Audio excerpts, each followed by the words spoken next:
नमस्कार सांग माने आपण समस्त को मो चैनल को बहुत बहुत स्वागत। आज हमें बनेबा पणस कठा कसा पूरा डिफरेंट स्टाइल रे बनेबा। भेज दिन मानक जदि आपण को बनाउ थांती तो नॉन वेज रा टेस्ट आपण पूरा भूली जिवे, कारण एते जबरदस्त आर टेस्ट रुटी भात संगे तो पूरा जमी जीव। आकु थरे घरे बनैले घर लोक आपणकर तारीफ न करिकी रही परिबेनी। चलंतु स्टार्ट करिबा। एटी देखंतु मु गोटे पणस कठा नै जाईची, पाखापाखि 700 ग्राम रो अछि। आकु काटिया पूर्वरु फर्स्ट आपण हाथ रे तेल लगै नेबे, छुरी हो पनिक जोथरे आपण काटुचंती तादर तेल लगै नेबे। तेल लगेबा द्वारा आपण हाथ रे अठा लागिबोनी। आपण पणस कठाटी को आराम रे काटी नेबे। एटी देखंतु मु पणस को एई परि भाबरे छोट छोट पीस करी काटी नेइची आ भलो भाबरे धोई देइची। आ दुईटा मीडियम साइज रे आलू को एई परि भाबरे क्यूब करी काटी नेइची।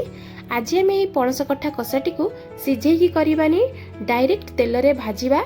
मु एठी तेल रे भाजुची, आपण चाहिले पणस आ आलू को तेल रे मते छाणी पारंती। आ लूण हळदी टिके देई नबा, देकी भलो भाबरे आको भाजी नबा। जमा high flame रखिबेनी, medium to low करी रखिबे। आस्ते आस्ते करिकी पणस गुडी को भाजी नेबे। जदि हाई फ्लेम करिबे ऊपर पड़ी जीव, भीतर भलो भाबरे भाजी होबनी। फास्ट आपण पणस को भाजी नेबे और तापरे आलू पकेकी पणस आलू मिसेकी भाजी नेबे। आलू और पणस भाजी है भितर चलते आम मसला प्रस्तुत करनबा। एटी मो मसला रे गोटे पियाज, रसुण, अदा और लंका नहीं। लंका आपण सुखला लंका बदल कंचा लंका नहीं पारंती। आ गोटे बड़ साइज रे टमाटो, अदा रसुण कंचा लंकार पेस्ट प्रस्तुत करनबा और टमाटो को अलग बाटी नबा। आ दुईटा मीडियम साइज रो पियाज आको एमती लंबा लंबा करी पतला पतला करी काटी नहीं। आपण एई परि भाबरे लंबा लंबा करी काटी नेबे। आ एटी देखंतु गुंड मसला रे हम हल्दी powder, Kashmir red chilli powder नहीं, धनिया पाउडर, जीरा पाउडर। आ जदि आपण राग टिके अधिक खाती तो आपण लंका गुंड एथिरे ऐड करि परिबे, नल कंचा लंका मध्ये ऐड कर देबे। आ एटी देखंतु मु दालचीनी आ गुजराती को हल्का भाजी की तार पाउडर प्रस्तुत कर नहीं। आमे आको लास्ट रे यूज करिबा। आ फ्रेश धनिया पत्र नहीं, आ स्वाद अनुसार लुण। आठी देखो पणस आलू आमर भाजी हो जाइए 30% पाखापाखि आमर कुक हो जाइए। आम ए गोटे प्लेट को काढ़ नवा, साइड कर नवा। आ सेम कढ़ई रे मुझे 2 टेबल स्पून पाखापाखि सोरिष तेल नहीं।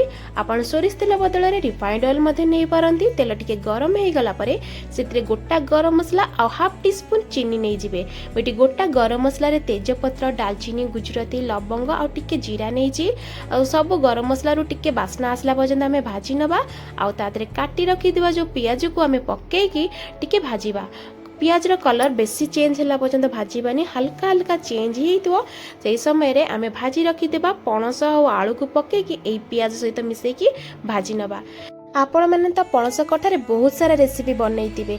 थरे मो स्टाइल रे पणस कठा कषा बनईकी देखंतु, पूरा आपन को मटन कषार टेस्ट दबो। आउ जदि आपन को वीडियो पसंद आसला प्लीज प्लीज लाइक शेयर निश्चित करने। और चैनल नुआ थे चैनल टी को सब्सक्राइब करने। ये देखो आमर पणस आलू भल भाव में पियाज सहित भाजी नहीं। एबे आमे बाटी रखि अदा रसुण पियाज लंकार पेस्ट को जिते भल भाव में आप मसला टी कषिबे आपनकर तरकारी से बड़ा टेस्ट आसीबो। ई पणस कठा तरकारी टी कषाटी टिके टाइम टेकिंग, कारण आमे पणस टी को सिझेइने डायरेक्ट कषिकी भाजिकी आमे करूचे। टिके धीरे धीरे बनिबो किंतु टेस्ट बहुत बढ़िया लगे। आपण आराम से आपको मीडियम टू लो फ्लेम रे सब कषिबे। आठी देखो मु टमाटो जो बाटिकी रखी ताको पकई नेली। आपण चाहिले टमाटो न बाटिकी मध्य छोट छोट पीस करी काटिकी पकई पारिबे। टमाटो को पकईकी भल भाव में मसला सहित मिसेकी कषि नवा। ये देखु आमर मसला गुड़िक बढ़िया से कषि हो आसलानी। यही स्टेज रे आमे गुंड मसला सब पकई नवा। आ स्वाद अनुसार लुण दबा। आमे फास्ट लुण भाजिला बेले पकई थिले, आपण सेही अनुसार लुण पकईकी एडजस्ट करी पकेइबे। आ भल भाव में गुंड मसला गुड़िक मसला सहित मिक्स कर नवा। आ टिके कषि नवा।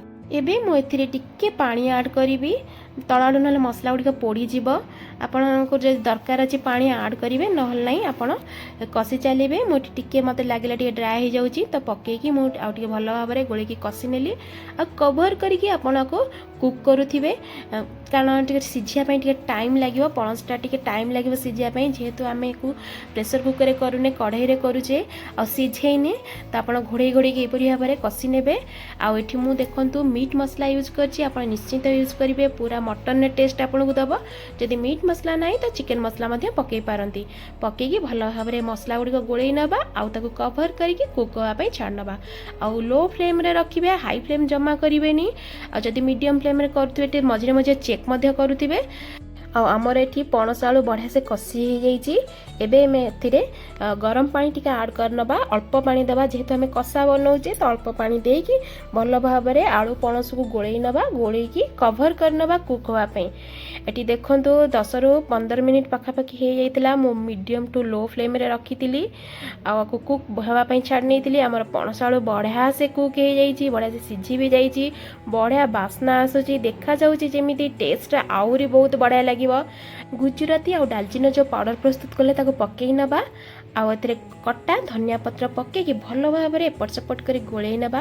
ये देखंतु हमर प्रस्तुत हो गला पणस आलू कषा। आपण माने घरे बनातु, आपण आपण फैमिली। पणस आलू कषा गरमा गरम भात रुटी पराठा संगे बहुत ही बढ़िया लगिबो। एबे हमें आपको सर्व करिबा। फ्रेंड्स, आपण मानकु जदि वीडियोटी पसंद आसिला प्लीज लाइक शेयर निश्चित करिवे और चैनल नुआ थिले चैनल को सब्सक्राइब नेबे।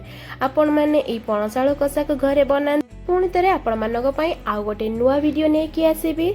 से पर्यंत stay healthy and happy. Bye, enjoy.